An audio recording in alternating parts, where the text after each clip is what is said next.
Shooting my biggest bull ever on this hunt in New Mexico was an unreal feeling. Even today, it still feels surreal. With a few days left in the hunt, it was now time for Chris and me to find him a bull in this unit with such low elk density. You know, when you hunt multiple states, you really want to be cognizant of the rules of carcass tags and putting it on the animal or not.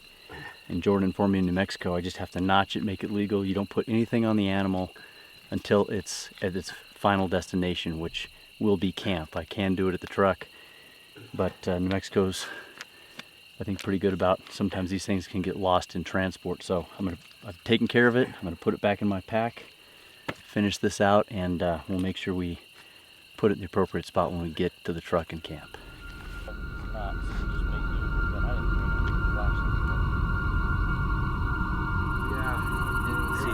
Oh, it's no worries. Champ.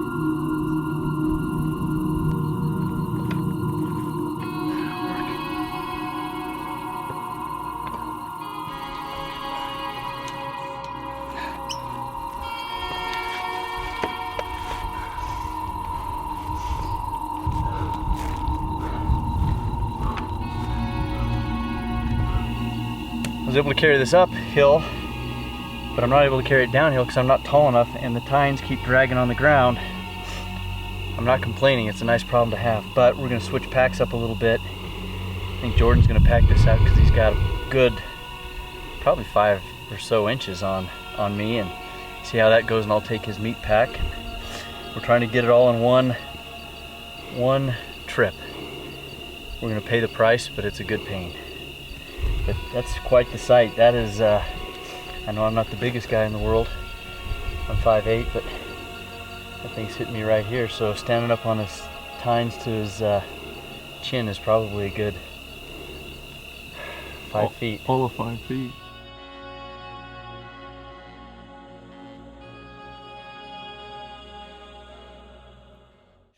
Had an unbelievable night last night.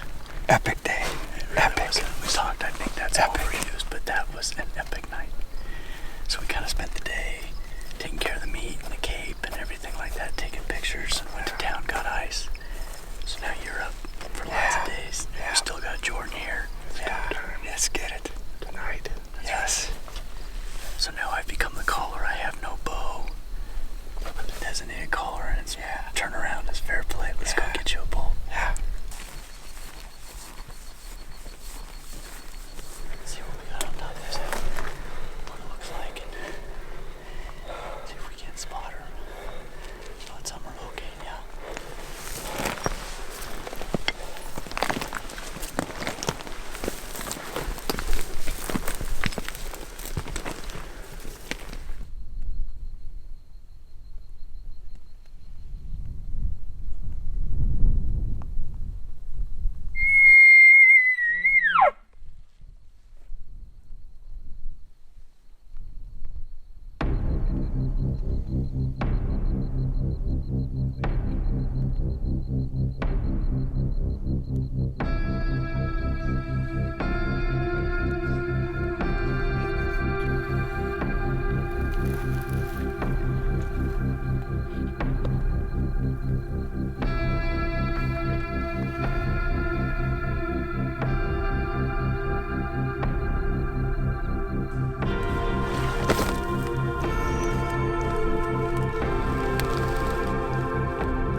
So we spotted a bull, and we're gonna make a move on him.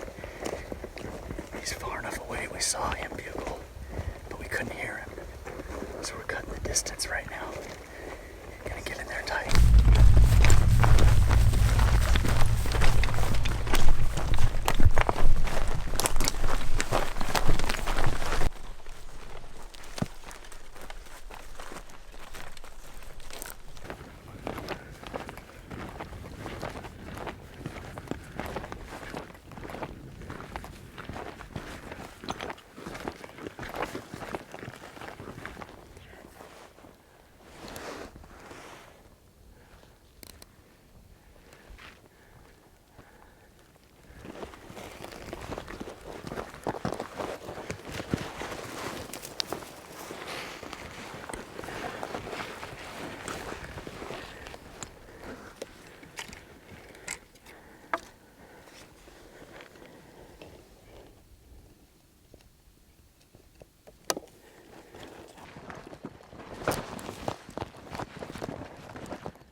He was, I don't know, half a mile away maybe. And we tried to get down here before dark, and we got to, I don't know, maybe 400 or 500 yards, and we couldn't find him. We didn't know where he was, so we had to give a locator bugle, and sure enough, he bugled just on the other side of this butte, and well, there's a big cut here in between us. And Zach and I were running down here. We kept Willi up on top to keep the bull bugling, and we were going to go in silent, but he ran up that little butte there, and he knew the gig was up, so it's fun chasing him. It was a nice bull.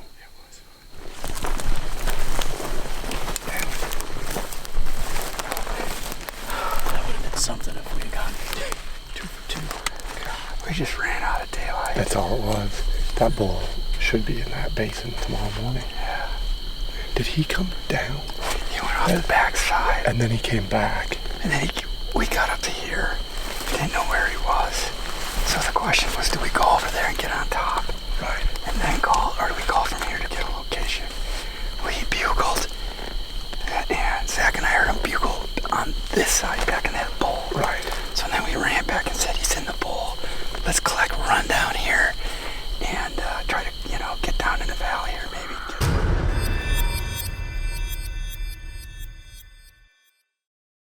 Or maybe even park a little to the east. There's a kind of a little bowl in there, right? Killed the bull this morning.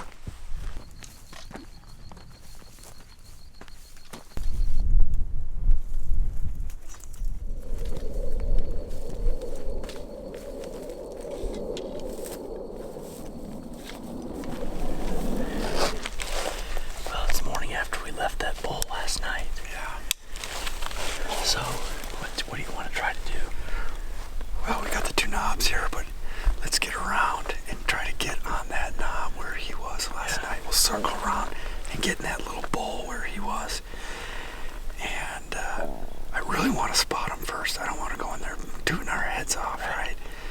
He'll know. So ideally, if we can spot him first. Oh, sure. And then sneak into that 100, 150 yards. Ideally, but if we get up there and after a while we can't find him, we're obviously going to try to locate him with a bugle or something. Let's get on the backside and have him really glass below in that, because if we don't see him then and he doesn't feed out, he's going to be down where we saw him yesterday, and there's no way to see him till we. Right. We're going to have to blind call. Yes. Let's get up around here and see what we can do. Yeah. He didn't seem too spooked last night.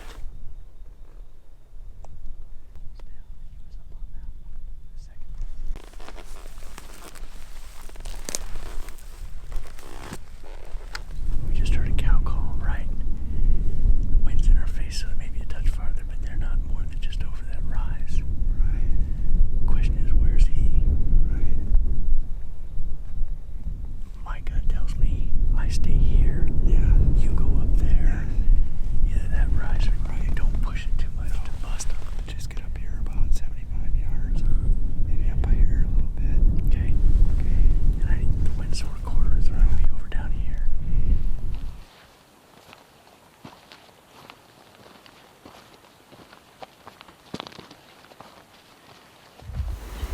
Chris and Zach are moving in. We just heard a cow call. So he may have had a cow last night, which is why he was reluctant to come in. I think I hear him raking a little bit. Chris and Zach are moving up into positions, and then I'm going to start calling. And hopefully bring it right to him, but we're within that 150 yards, which is exactly what you want. Hopefully we can get her done this morning. Oh yeah, I can see him now.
It was perfect.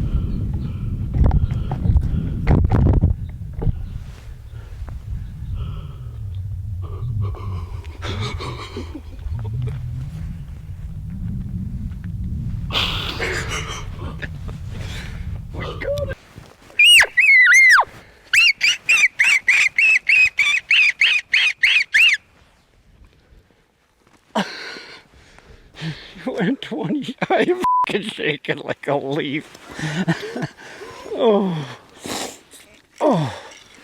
God, I haven't shaken like this in a long time. Well, based on Chris's enthusiastically calling me over, I think he just stuck a bull. This is where we left that bull last night. Decided to get in here this morning and try. We heard cow calls as we got in here, and I heard either antlers on antlers or raking.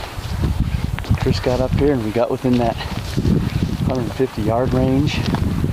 I never did see what was going on, and all of a sudden I saw a bull coming my way. It was just a little raghorn. Chris started going nuts on the cow call. Well, we don't got to go very far. Is that right? He's right there. You have to let the skin and begin, Pilgrim? Huh? Come here, buddy. Yeah. How'd it work? Thank you. Oh, that was, dude, he read the script. We were sitting right there, and he stood right by that bush right there. He is, I think, a huge 5 with junk. All I know is I just saw horns. There's 2 bulls. Matter. It was 2 bulls coming up, and we didn't know if he was, I'm like, oh, he's going to walk right over the top of us.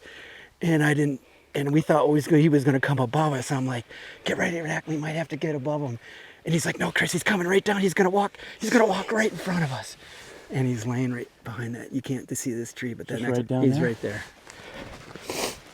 Shoot, I put the pin right on him in dead center, and like you said, right in the middle. Here he is. He's right there. He's right there. Yeah.